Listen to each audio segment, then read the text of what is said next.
Dansk økonomi er i krise. Der er kun én ting, der virker, og det er at få hjulene i gang igen.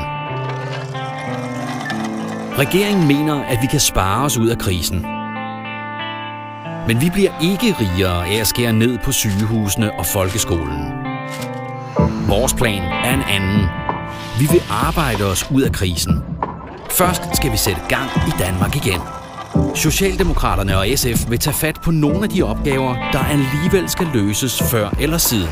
Vi vil renovere skoler, plejehjem, sygehuse, veje og kloakker. Vi vil investere i uddannelse og i forskning. Det skaber ny vækst og arbejdspladser. Når væksten så er tilbage, får vi en ny udfordring. Danmark kommer til at mangle arbejdskraft. Vi foreslår derfor, at vi alle i gennemsnit arbejder en time mere om ugen. Selvfølgelig med fuld løn. Vi rører ikke ved indkomstskatten for almindelige lønmodtagere. Vi rører ikke ved boligskatten. Først skaber vi vækst og nye job. Så arbejder vi lidt mere. Det er en fair løsning for Danmark.